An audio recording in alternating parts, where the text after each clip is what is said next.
যেই কারণে কিন্তু এবার গোটা বাংলাদেশের ছাত্র সমাজ রাজপথে ঝাঁপিয়ে পড়ে একটাই স্লোগান দিচ্ছে যে দফা 1 দাবি 1 শিক্ষামন্ত্রীর পদত্যাগ। এবং এদেশের ছাত্র সমাজের আন্দোলনের চাপে এবং প্রধানমন্ত্রীর নির্দেশে ডক্টর আহসানুল হক মিলন তিনি তার শিক্ষামন্ত্রীর মসনদ এবার হারাতে যাচ্ছেন।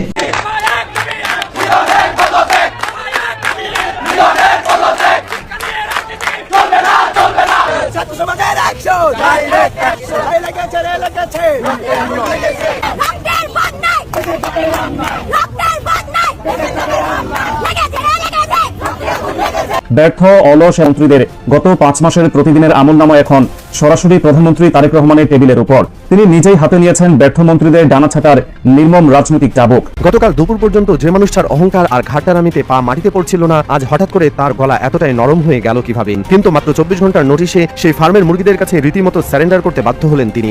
যারা আহত হয়েছেন, সেই সব ক্ষতিগ্রস্ত হয়েছেন, আমরা সরকারের পক্ষ থেকে, শুধু সরকার নয় আমি বলবো এক্ষেত্রে বিরোধী দলেও একসাথে, বিরোধী দল এবং সরকার একই সাথে উভয় পক্ষ আমরা সিদ্ধান্ত গ্রহণ করেছি তাদের পাশে দাঁড়াবো। মাননীয় স্পিকার, শিক্ষামন্ত্রীর পদত্যাগ আন্দোলনে যদি শিক্ষামন্ত্রীর পদত্যাগ ঘটাতে পারে শিক্ষার্থীদের জন্য বিগ অ্যাচিভমেন্ট, কিন্তু সরকারের জন্য লজ্জাজনক হলেও সরকারের লং টাইমের জন্য ভালো। শিক্ষামন্ত্রীর পদত্যাগ হবে যেভাবে ছাত্ররা আন্দোলন করা শুরু করেছে। আজ এসএসসি পরীক্ষা শেষে তারা ঢাকার উদ্দেশ্যে লং মার্চের আহ্বান জানিয়েছে এবং শিক্ষা মন্ত্রণালয় তারা ঘেরাও করবে। শিক্ষামন্ত্রীর পতন হওয়া না পর্যন্ত তারা ওইখানেই দাঁড়িয়ে থাকবে। বলে টিকটকারদের জন্য শিক্ষা না, তা আমি বলবো ব্যাঙের জন্য সংসদ না, যেটাকে সেটাকে লাভ দেওয়া কোনো ব্যাঙের ইশারা মানুষের লক্ষণ না। আর আমাদের দাবি একটাই, শিক্ষামন্ত্রীর পদত্যাগ। আমরা পরীক্ষা দিব, আমরা সব। শুরুতেই আপনারা বেশ কিছু ভিডিওর অংশ বিশেষ ইতিমধ্যেই দেখেছেন। মূলত আজকের এই ভিডিওটিতে সেই সকল ভিডিওর বিস্তারিত আলোচনা দেখতে পারবেন। ভিডিওর শুরুতেই যে সকল ভিডিও দেখেছেন তা থেকে হয়তো ইতিমধ্যেই আন্দাজ করতে পেরেছেন আজকের এই ভিডিওটি কতটুকু গুরুত্বপূর্ণ হতে চলেছে। অতএব চলুন কথা না বাড়িয়ে একটি লাইক দিয়ে সম্পূর্ণ ভিডিওটি দেখে আসি।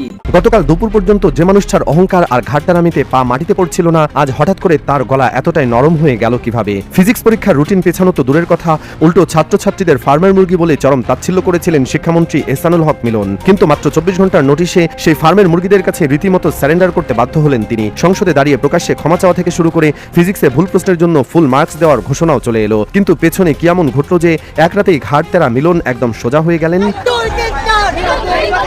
রাজনৈতিক পাড়ায় জোর গুঞ্জন খোদ প্রধানমন্ত্রী কার্যালয় থেকে আসা এক কড়া ফোনেই শিক্ষামন্ত্রীর এই 180 ডিগ্রি ভুল বদল। শেখ হাসিনার পরিণতি দেখে প্রধানমন্ত্রী তারেক রহমান নাকি এতটাই ভয় পেয়েছেন যে শিক্ষামন্ত্রীকে রীতিমতো বাংলাওয়াশ দিয়েছেন। বলা হচ্ছে পরিস্থিতি কিছুটা ঠান্ডা হলে এই কানমলা খাওয়ার পর কেঁদেও আর পার পাবেন না মিলন। আজ উঠে আসবে 13 ও 14 জুলাইয়ের ভেতরের সব গোপন খবর। কিভাবে একটি অডিও ক্লিপ পুরো তারেক সরকারকে কাঁপিয়ে দিল, আর ঘাটতারা মিলন কিভাবে সাইজ হলেন, থাকছে তার পেছনের আসল কাহিনী। পুরো ঘটনার আসল সূত্রপাত হয় 13 জুলাই সেই অভিশপ্ত দিনে। দেশ জুড়ে তখন টানা ভারী বৃষ্টি হচ্ছিল, রাস্তাঘাটে শুধু জল কাদা আর বন্যার পানি থই থই করছে। এমন ভয়াবহ ও খারাপ পরিস্থিতিতে প্রায় 11,000 পরীক্ষার্থী পরীক্ষা কেন্দ্রে পৌঁছতে পারেননি। আর যারা অনেক কষ্টে কাদা পানি পার হয়ে হাঁসফাঁস করতে করতে পরীক্ষার হলে ঢুকেছিল, তাদের জন্য অপেক্ষা করছিল আরেক চরম বিপদ। সেদিন ছিল ফিজিক্স পরীক্ষা। এমনিতেই সায়েন্সের স্টুডেন্টদের কাছে ফিজিক্স মানেই এক বাড়তি আতঙ্ক, আর সেই আতঙ্কের আগুনে রীতিমতো ঘি ঢেলে দিল প্রশ্নপত্র। ফিজিক্সের মতো কঠিন সাবজেক্টের 2 সেটের প্রশ্নই ছিল মারাত্মক ভুলে ভরা। একদিকে প্রাকৃতিক দুর্যোগের ধকল, আর অন্যদিকে প্রশ্নপত্রে ভুলের ফাঁদ। এই জোড়া ধাক্কায় ছাত্রছাত্রীদের ক্ষোভ তখন বারুদের মতো ফুসছিল। পরবর্তীতে তারা বাধ্য হয়ে দাবি তুলল এমন অমানবিক পরিস্থিতিতে পরীক্ষা স্থগিত করতে হবে। বৃষ্টিতে ভিজে কাদা মেখে এমনিতেই তাদের মেজাজ ছিল চরম পর্যায়ে, তার ওপর প্রশ্নপত্রে এমন ভুল দেখে তাদের মাথা পুরোপুরি নষ্ট হয়ে যাওয়ার উপক্রম হয়। কিন্তু তাদের এই কষ্টের কথা শোনার মতো কেউ ছিল না। একটা দেশের শিক্ষা ব্যবস্থা কতটা খারাপ হলে এমন দুর্যোগের দিনেও জোর করে পরীক্ষা নেওয়া হয়, সেটা ভেবেই অবাক হচ্ছিলেন অনেকেই। ছাত্ররা যখন রাস্তায় কাদার মধ্যে গড়াগড়ি খাচ্ছে, তখন মন্ত্রী সাহেবরা এসির বাতাসে বসে আরাম করছিলেন। পরীক্ষার হলে ভিজে চুপসে যাওয়া ছেলে মেয়েগুলো যখন দেখলো যে তাদের ভবিষ্যৎ নির্ধারণ করার ফিজিক্স প্রশ্নেই এমন মারাত্মক ভুল, তখন তাদের রাগের মাত্রা আকাশ ছুঁয়ে যায়। তারা খুব ভালোভাবে বুঝতে পারলো যে এই সিস্টেম তাদের কোনো মূল্যায়ন করছে না এবং করবেও না। আর ছাত্রদের এই চরম কষ্টের ডাক একদমই গায়ে মাখেননি শিক্ষামন্ত্রী এহসানুল হক মিলন। 14 জুলাই সকাল থেকেই তিনি ছিলেন তার চরম অহংকারের রূপে। ছাত্রছাত্রীদের যৌক্তিক দাবির মুখে রীতিমতো বুড়ো আঙুল দেখিয়ে দুপুর পর্যন্ত নিজেদের সিদ্ধান্ত অটল ছিলেন তিনি। আর সেই চরম ঘাটতারামের কারণে পরিস্থিতি আরো ঘোলাটে হতে শুরু করে। ঠিক তখনই ইন্টারনেটে লিক হয়ে যায় সেই কালজয়ী অডিও ক্লিপ। আর সেই একটি ক্লিপ শিল্পী যেন জ্বলন্ত আগুনে এক বালতি পেট্রোল ঢেলে দিল। অডিওতে একদম পরিষ্কার শোনা যায় শিক্ষামন্ত্রী তাচ্ছিল্য করে বলছেন, এগুলো তো ফার্মের মুরগি, একটু বৃষ্টিতে ভিজলেই জ্বর চলে আসে। সাধারণ ঘরের কাদায় ভেজা ছাত্রদের তখন মনে একটাই প্রশ্ন জাগে, মন্ত্রীর মেয়ে আমেরিকায় পড়ে বলে কি আমাদের নিয়ে এমন তামাশা করার সাহস পেলেন তিনি? যাদের নুন আনতে পান্তা ফুরায় তাদের আত্মসম্মানে এই কথাটি যেন বিষাক্ত তীরের মতো বিঁধল। গরিবের বাচ্চারা কষ্ট করে পরীক্ষা দিতে যায় আর এসির বাতাসে বসে থাকা মন্ত্রী তাদের নিয়ে এমন মশকরা করবেন, এটা মেনে নেওয়ার মতো ছিল না। তিনি হয়তো ভেবেছিলেন এমন কথা বলে তিনি পার পেয়ে যাবেন, কিন্তু তার এই একটি কথাই যে তার গলার ফাঁস হয়ে দাঁড়াবে সেটা তিনি ঘুণাক্ষরেও ভাবতে পারেননি। ছাত্ররা পরিষ্কার বুঝতে পারল যে এই মন্ত্রী তাদের মানুষ বলেই গোনায় ধরেন না। তিনি ভাবছেন এরা ফার্মের মুরগি, যাদের কোনো জোর নেই, কোনো সাহস নেই। কিন্তু তিনি ভুলে গিয়েছিলেন এই বাংলার ছাত্র সমাজ যখন খেপে যায় তখন ক্ষমতার গদি উল্টে যেতে সময় লাগে না। তার এই বেফাস কথাটাকে তাদের চরম বিপদে ফেলে দিল। মন্ত্রীর এই গলাবাজি যে খুব বেশিক্ষণ টিকবে না সেটা হয়তো অনেকে আগে থেকেও আজ করতে পারছিল।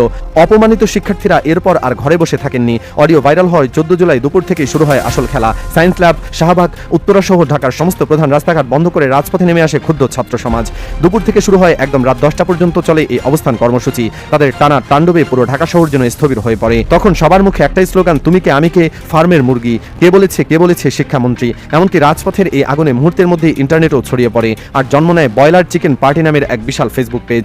এই বয়লার চিকেন পার্টির ধাক্কায় তারেক সরকারের মন্ত্রী এমপিরা রীতিমতো হিমশিম খেতে শুরু করেন। চারদিকে তখন শুধু বয়লার চিকেনের দাঁত ভাঙা জবাব আর প্রতিবাদের ঝড়। রাস্তায় কাদা মেখে আন্দোলন করা এই মুরগিরাই দেখিয়ে দিল যে তারা ফার্মের হলেও তাদের রাগ কতটা মারাত্মক হতে পারে। পুরো দেশ তখন তাদের সাহসের প্রশংসা করতে শুরু করলো।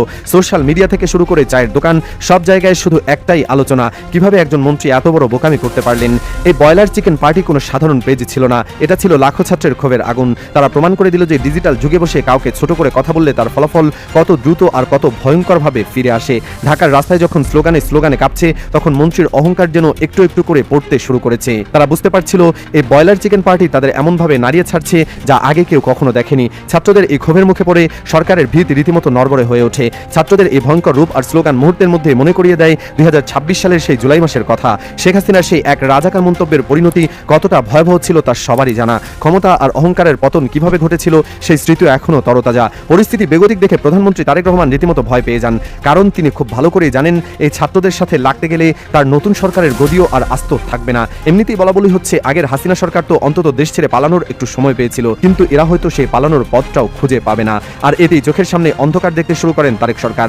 এরপরই নাকি সরাসরি প্রধানমন্ত্রীর কার্যালয় থেকে শিক্ষামন্ত্রী মিলনের কাছে যায় সেই কড়া ফোন কল। শোনা যায় সেই ফোনালাপে মন্ত্রী সাহেবকে এমন ঝামা ঘষা দেওয়া হয় যে তিনি থর করে কাঁপতে শুরু করেন। তারেক সাহেবের সেই চোখ রাঙানি আর ধমক খেয়ে এক নিমিষে শিক্ষামন্ত্রীর সব অহংকার চূর্ণ হয়ে যায়। তিনি বুঝতে পারেন যে এবার আর তার কোনো মাফ নেই। প্রধানমন্ত্রী তাকে পরিষ্কার জানিয়ে দেন যে এই ফার্মের মুরগির সাথে ফাইজলামি করলে গোটা দলের খবর হয়ে যাবে। গদি বাঁচাতে হলে এখনই সব ঠিক করতে হবে। এই ধমকের পর শিক্ষামন্ত্রী চোখে শস্যের ফুল দেখতে শুরু করেন। তার ঘাড়ের রগ যেগুলো এতক্ষণ টান ছিল সেগুলো এক নিমিষেই ঢিলা হয়ে যায়। তিনি বুঝতে পারেন যে তার এই বোকামির জন্য পুরো সরকার এখন চরম বিপদে পড়েছে। তারেক রহমানের সেই কড়া ধমকের পর যা ঘটলো তা সিনেমার গল্পকেও হার মানাবে। যে লোকটা কয়েক ঘন্টা আগেও গলাবাজি করেছিল সে রীতিমতো লেজ গুটিয়ে ফেলে। ঘাটতারামি ভুলে তিনি সোজা সংসদে দাঁড়িয়ে আমতা করে প্রকাশ্যে ক্ষমা চাইতে বাধ্য হন। শুধু কি তাই, ফিজিক্সের ভুল 2 প্রশ্নের জন্য সবাইকে ফুল মার্কস দেওয়ার ঘোষণাও দেন তিনি। যে মিলন সাহেব একটু আগেও ছাত্রদের নিয়ে হাসাহাসি করেছিলেন, তিনি এই ফার্মের মুরগির ধাক্কায় পুরোপুরি সাইজ হয়ে গেলেন। সাধারণ ছাত্রদের গলায় কাটা হয়ে দাঁড়ানো এই মন্ত্রীকে শেষমেশ নিজের কপাল চাপড়াতে হলো। এখানেই কি নাটকের শেষ? মূল পরিস্থিতি আপাতত ঠান্ডা হবার জন্যই মিলনকে এই ক্ষমা চাওয়ানো হয়েছে, কিন্তু ছাত্রদের তাতিয়ে দিয়ে সরকারের ইমেজে এত বড় দাগ লাগানোর কারণে প্রধানমন্ত্রী তারেক রহমান ভেতরে ভেতরে চরম ক্ষেপে আছেন। এমন বেফাস কথা বলে তারেক সরকারকে যারা নাচিয়ে ছাড়লো তাদের সহজে ছেড়ে দেওয়া হবে না। গুঞ্জন রয়েছে পরিস্থিতি পুরোপুরি স্বাভাবিক হলেই মিলনের বিরুদ্ধে বড় ধরনের অ্যাকশন আসতে পারে। তখন গদি বাঁচাতে এই শিক্ষামন্ত্রী হয়তো কেঁদেও মাফ পাবেন না। এই ক্ষমতার গরম চেয়ারে বসে দেশের সাধারণ মানুষদের তাচ্ছিল্য করার আগে এখন থেকে হয়তো 10 বার ভাবতে হবে মন্ত্রী সাহেবদের। শিক্ষামন্ত্রীর পদত্যাগ আন্দোলনে যদি শিক্ষামন্ত্রীর পদত্যাগ ঘটাতে পারে শিক্ষার্থীরা, এটা সরকারের জন্য লজ্জাজনক, সরকারের জন্য ম্যাটার অফ শেম। আবার একই দিকে শিক্ষার্থীদের জন্য বিগ অ্যাচিভমেন্ট, কিন্তু সরকারের জন্য লজ্জাজনক হলেও সরকারের লং টাইমের জন্য ভালো। কেননা এই শিক্ষামন্ত্রী দেখবেন 2 দিন পর আবার ফল্ট করছে। এই শুরু থেকে দেখবেন ফল্ট করে আসছে, আবার ফল্ট করবেই। এবার আসেন একদম পয়েন্টের কথা, যে শুরুতে ব্যাপারটা কিন্তু একদম ফুল ফ্রেশ ছিল, কোনো ধরনের ঝই ঝামেলা ছাড়া। ঢাকা সহ বাংলাদেশের চট্টগ্রাম সহ এখানে সেখানে যখন একদম নিড অ্যান্ড ক্লিন শিক্ষার্থীরা আন্দোলন করতে থাকলো, এতে কি হলো? এর ভিতরে স্বৈরাচারের দোসর, স্বৈরাচারের যে 20 দাঁতগুলো রয়ে গেছে সেই দাঁতগুলো নিয়ে আসতে নেমে গেছে শিক্ষার্থীদের ভিতরে। কারো স্টুডেন্ট কার্ডের ভিতরে সে মোয়ান্নাস দেখা যায় কার্ড নিয়ে আসছে মোজাক্কারের, সেই মোজাক্কার দেখা যাচ্ছে সে গলায় কার্ড ঝুলতেছে মোহান্নাসের, সে মেল, দেখা গেছে তার গলায় স্টুডেন্ট কার্ডে লেখা ফিমেল। তো এবার পয়েন্টে আসেন, বিষ দাঁতগুলো তো ঢুকতে চাইবি, কারণ আপনি ডিসেম্বরে কথা বলেন আর যেই কথা বলেন সজ্ঞানে সে ফিরে আসবে না। এখন এদের মাথা তো আরও নষ্ট যে আসলে কিভাবে আমরা রাজপথে যাইতে পারি, কারণ তারা তো রাজপথে আন্দোলন সংগ্রাম করে এসে অভ্যস্ত হয়ে গেছে, ওইদিকে যাব না। সরকারের জন্য লং টার্মের ভালো কেন, কারণ সে আবার ফল করবে, আবার ফল করলে দেখা গেছে শিক্ষার্থীরা আবার ফুসকে উঠবে। তার চেয়ে বরং ভালো ওনাকে সরায় দেন, যেহেতু শিক্ষার্থীরা, অভিভাবকরা, দেশের একটা বড় সংখ্যা মানুষ এই ম্যানটাকে শিক্ষামন্ত্রীর চেয়ারে চায় না, আমি নিজেও চাই না। ফুল ফ্রেশ কথা, স্বাধীন বাংলাদেশে বসবাস করি, মনের ভিতরের কথা, দেশ নিয়ে চিন্তা ভাবনা করার অধিকার আমার আছে, ভালো মন্দ বলার, কথা বলার অধিকার আমার আছে। সকালালি কথা, বয়লার মুরগি তার মেয়েকে বলুক, তার সন্তানকে বলুক, বা দেশের অন্য স্টুডেন্টকে বলুক, সে বলছে, সে ব্রয়লার বলুক আর দেশি মুরগি বলুক আর যাই বলুক না কেন ভাইয়া, এই স্টুডেন্টরাই রাজপথে নাইমা তারপর সরকারের পতন ঘটাইছে, শুধু একটা মন্ত্রীর না, পুরো একটা সরকারের গদি নাড়াই দিছে, হেলিকপ্টারে চাইতে বাধ্য হয়েছে এই জেনারেশন। আপনি এই জেনারেশনকে টিকটকার বলেন আর রিলসার বলেন, তারা ওই টিকটক আর রিলস আর কোমর ঝুলাইয়া ড্যান্স করতে করতে আর টিকটকের গানের সাথে মুখ মিলিয়ে তারপর রাজপথ কাঁপাইছে এরা। আপনি মানেন আর না মানেন, হ্যাঁ আপনি আমি সবাই মিলে রাজপথ কাঁপাইছি, কিন্তু তারাও একটা অংশ, আপনি মানেন আর না মানেন, তারাও রাজপথে থাকছে, তারাও রাজপথে বের হয়ে আসছে, তাদের বন্ধুরাও গুলি খেয়ে মারছে, তাদের বন্ধুরাও শহীদ হয়েছে, এরা ওই জেনারেশন। আপনি টিকটকার বলেন আর যাই বলেন। ওদিন সেনাবাহিনীর এক উপরের কর্মকর্তার সাথে কথা হচ্ছিল, তখন সে বলতেছিল যে আমি আমার ছেলে মেয়েকে নিয়ে এবং এই জেনারেশনকে নিয়ে আসলে খুব চিন্তায় ছিলাম 24-এর আগে, যে এদেরকে দিয়ে হবেটা কি,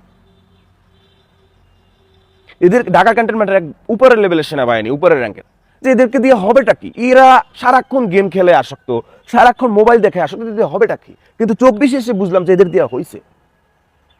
এদেরকে আপনি প্রথম আলোর ডেইলি স্টারের সম্পাদকের নাম জিজ্ঞেস করলে জানতে পাবেন না, কিন্তু এদেরকে একটা মাইক্রোর, এদেরকে একটা বাইকের ভার্সনের কথা জিজ্ঞেস করেন, নতুন একটা গেমের কথা জিজ্ঞেস করেন, নতুন আপনার হচ্ছে গিয়া গাড়ি কোনটা বের হইতে আছে, হবে কোনটার দাম কি এটা বের করেন, কোন খেলোয়াড় কয়টা গোল দিচ্ছে এটা জিজ্ঞেস করেন, এরা বলতে পারবে। তো এরা ওই জেনারেশন, এরা ওই জেনারেশন যে হল্যান্ড যে খেলায় জিতা ঢোল পিঠাইয়া তারপর যে উইশ করছে, তারপর যে এনজয় করছে, এরা ওই প্যাটার্নে আইসা ভুয়া বলে। সুতরাং এদেরকে আপনার ওই 2 টাকার চোখে আপনার ঠাটা বিদ্রোহ করার সুযোগ নেই। যেটা পয়েন্টের কথা, এই আন্দোলনে দেখা গেছে যে অনেকে উস্কাই দিচ্ছে, অনেকে স্টুডেন্টদেরকে তাড়ান্বিত করতেছে, কেউ ভাবতেছে সরকারের গদি নাড়ানোর জন্য।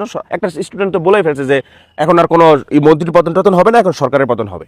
ওরা সরকারের পতন ঘটাইতে অভ্যস্ত, ওরা ঘটাই আসছে, তার মানে তার কথাকে অ্যাপ্রিসিয়েট করতেছি, তার কথাকে সাপোর্ট করতেছি। নেবার সরকারের পতন ঘটানোর মতো টাইম এখনো হয় নাই, সরকার ওরকম ভায়োলেন্স এখনো করে নাই, আশা করি সেটা করবেও না। তারা ইয়ং পোলাপান রাগে ক্ষোভে জিদে, হয়তো দেখা গেছে ওই পাশে পুলিশ পিটাইতেছে তার বন্ধুকে, তাদেরকে আন্দোলন সংগ্রাম করতে দিতেছে না, রাগে ক্ষোভে জিদে আবেগে ঠেলায় খুশিতে বলে ফেলছে। কিন্তু এর মানে এই না যে কেউ কোনো এনিওয়ান সরকারের, বিএনপি সরকারের পতন ঘটানোর জন্য বলতেছে। শিক্ষামন্ত্রীর পদত্যাগের জন্য তারা আন্দোলন করতেছে। এখানে হিউজ পরিমাণ একটা মানুষ, এটা হিউজ পরিমাণ লাগবে না, বাস্তবতা যেটা আপনার রুহুল কবির রিজভী সাহেব তার বক্তব্য দেখেন। আর দুইটা, আজকে তো রোদ, আজকে গতকালকে এর আগে রোদ, পানি কমে যাইতেছে, রোদে শুকাই যাইতেছে, আপনি 2-3 দিন, আপনি 1 সপ্তাহ পিছিয়ে দিতেন, 1 সপ্তাহ আপনি পিছিয়ে দেন নাই। আচ্ছা আপনি এখন আইসা সরি বললেন, আপনি এখন আইসা আবার পুনরায় পরীক্ষা নিলেন, তো যারা পরীক্ষা দিতে পারে নাই তাদের জন্য ওকে ফাইন, খুশির দিন। যারা পরীক্ষা কষ্ট করে দিল, ওই কষ্টের কি হবে? তারা আবার অন্য প্রশ্নে আইসা পরীক্ষা কেন দেবে? হ্যাঁ, ছেলে মানে জিম্মি করেন মানুষদেরকে। তো ওই জন্য ওইটা বললাম যে সরকারের জন্য ভালো আপনি একজনকে সরাই দেন না। এটা লজ্জাজনক, যদিও মানুষ প্রশ্ন তুলবে যে কত 1-1.5 বছরের মাথায় সরকারের শিক্ষামন্ত্রীকে পদত্যাগ করতে হইলো। এরকম বিশ্বে অনেক নজির আছে যে নিচ থেকে পদত্যাগ নিয়ে যায়, আমাদের দেশের সাথে আন্দোলন করতে হয়।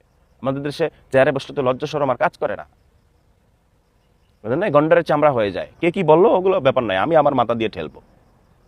সরকারকে আহ্বান জানাবো, শুধু ভায়োলেন্স, এতে তো শিক্ষা মন্ত্রণালয়ের শুধু দোষ হয় না, এতে তো মূল দোষটা গিয়ে, অভিযোগটা গিয়া প্রধানমন্ত্রী বরাবর পড়ে, পার্টি বরাবর পড়ে, সরকার বরাবর পড়ে। সুতরাং এরকম ভায়োলেন্স মানুষ নিয়ে গভর্নমেন্ট কেন আগাবে?